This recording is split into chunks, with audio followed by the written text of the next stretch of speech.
नमस्कार मित्रांनो, स्वागत आहे तुमचं आमच्या जीवन एक रंगमंच या चॅनलवर। जसं की तुम्ही टायटलवर वाचलंच असेल की आज आपण नव्या शैक्षणिक धोरणाबद्दल बोलणार आहोत। 21व्या शतकाच्या गरजा व भावी पिढीच्या आकांक्षा यांची पूर्तता करण्यासाठी केंद्र सरकारने बुधवारी नवीन शैक्षणिक धोरणाला मंजुरी दिली आहे। आपल्या देशात तब्बल 34 वर्षांनंतर नवीन आमूलाग्र बदल असलेले शैक्षणिक धोरण राबविण्यात येणार आहे। या शैक्षणिक धोरणाची प्रत्यक्ष अंमलबजावणी सन 2022-23 पासून होणार आहे। यापूर्वीच्या शैक्षणिक धोरणाचा आकृतिबंध 10+2+3 असा होता। 21व्या शतकातील आव्हाने पूर्ण करण्यास सक्षम विद्यार्थी तयार करण्यासाठी सरकारने चालू शैक्षणिक धोरणाचा आकृतिबंध 5+3+3+4 याप्रमाणे तयार केला आहे। आजच्या आपल्या व्हिडिओमध्ये नवीन शैक्षणिक धोरणातील महत्त्वाच्या गोष्टींवर आपण चर्चा करणार आहोत। व्हिडिओ खूप नॉलेजेबल आहे, त्यामुळे शेवटपर्यंत नक्की बघा मित्रांनो। नव्या शैक्षणिक धोरणाला केंद्रीय मंत्रिमंडळाने मंजुरी दिली। देशातील शिक्षण व्यवस्थेत या धोरणांतर्गत आमूलाग्र बदल केले जाणार आहेत। नवीन शैक्षणिक धोरणानुसार शिक्षणाचा अधिकार RTE राईट टू एज्युकेशन या कायद्याची व्याप्ती वाढविण्यात आली आहे, तर 10वी-12वी बोर्डाचे महत्त्व देखील कमी केले जाणार आहे। विशेष म्हणजे इयत्ता 5वी पर्यंत मातृभाषेला शिक्षणाचे माध्यम केले जाईल। नव्या धोरणाच्या मसुद्यात मुलांच्या वयाऐवजी विकासाच्या टप्प्यांवर आधारित 5+3+3+4 असा अभ्यासक्रम आणि शैक्षणिक रचना पुढील प्रमाणे बघा मित्रांनो।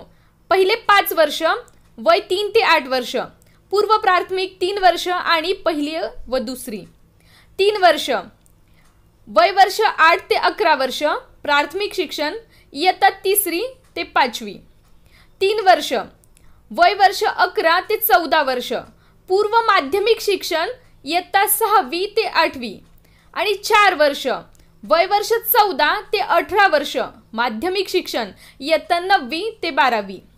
त्यामध्ये काही महत्त्वाचे मुद्दे आहेत मित्रांनो, ते बघूयात आपण। अंडर ग्रॅज्युएट महाविद्यालय अधिक स्वायत्त असतील। 10वी आणि 12वी मार्कशीटमध्ये कौशल्य आणि क्षमता 2 विभाग असेल। विद्यार्थी एकत्रितपणे 2 शाखांचा अभ्यास करू शकतात। 5+3+3+4 मॉडेलनुसार शाळेसाठी 12 वर्ष। उच्च शिक्षण अभ्यासक्रमात विषयांसाठी अधिक लवचिकता। वंचित प्रदेशासाठी सेज विशेष आर्थिक क्षेत्र।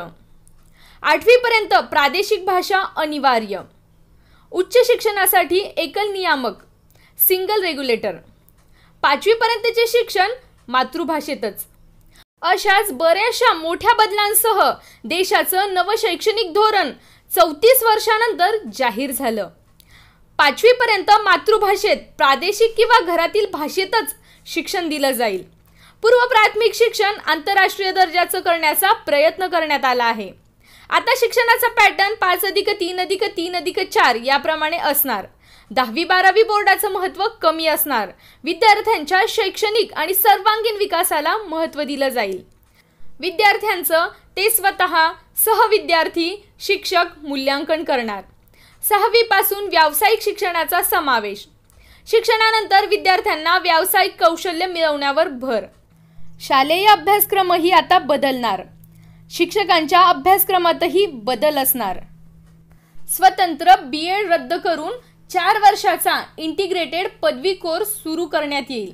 12वी नंतर थेट या कोर्सला प्रवेश घेता येईल आणि हे शिक्षक प्राथमिक आणि माध्यमिक शाळांमध्ये नियुक्तीसाठी पात्र ठरतील। ज्यांनी इंटिग्रेटेड BEd केलेले नाही ते पदवीनंतर ज्या महाविद्यालयात इंटिग्रेटेड BEd आहे त्याच महाविद्यालयात 1 वर्षाचा BEd साठी प्रवेश घेऊ शकतील। विद्यार्थ्यांसाठी 6वी नंतर 3 भाषा शिक्षण पद्धती सुरू केली जाईल, ज्यात स्थानिक भाषेला प्राधान्य दिले जाईल। ज्या प्रदेशात हिंदी बोलली जात नाही त्या प्रदेशात हिंदी भाषा शिक्षणाला प्राधान्य दिले जाईल, तर हिंदी भाषिक प्रदेशात इतर कोणत्याही मान्यताप्राप्त भारतीय भाषेला प्राधान्य दिले जाईल। इंग्रजीला कमी महत्त्व देऊन तिला 3ऱ्या क्रमांकाची भाषा म्हणून निवडता येईल किंवा पर्याय म्हणून दुसरी भाषा निवडता येईल। वयोगट 3 ते 8 मधील शिक्षण हे मूलभूत शिक्षण समजले जाईल। त्यासाठी बालसुलभ शिक्षण आणि अभ्यासक्रम विकसित केला जाईल। अंगणवाडीच्या शाळा पूर्व प्राथमिक वर्गाशी जोडल्या जातील, तर शक्य असेल तिथे पूर्व प्राथमिक शाळा प्राथमिक शाळेशी जोडण्यासाठी प्रयत्न केले जातील। ज्या ठिकाणी सध्या अस्तित्वात असलेल्या अंगणवाडी किंवा पूर्व प्राथमिक शाळा नवीन अभ्यासक्रम राबविण्यात अपयशी ठरतील, त्या ठिकाणी सर्व सोयींनी युक्त नवीन स्वतंत्र पूर्व प्राथमिक शाळा उभारल्या जातील आणि शिक्षणाबरोबर 3 ते 6 वयोगटातील मुलाच्या बौद्धिक, मानसिक, शारीरिक विकासासाठी आवश्यक सुविधा निर्माण केल्या जातील। 3 ते 8 वयोगटातील मुलासाठी उपक्रमाधारित खेळांच्या माध्यमातून आणि लवचिकता असलेले शिक्षण दिले जाईल। पूर्व प्राथमिक शिक्षण पूर्ण होईपर्यंत मुलामध्ये मूलभूत साक्षरता आणि संख्याज्ञान यावे यासाठी विशेष प्रयत्न करण्यात येतील।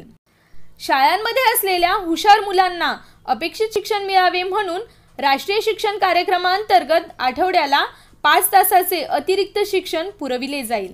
तसेच अपेक्षित क्षमतेपेक्षा मागे असलेल्या मुलांसाठी नियमित शाळेच्या वेळेत आणि वेळेनंतरही उपाययोजनात्मक शिक्षण पुरविले जाईल।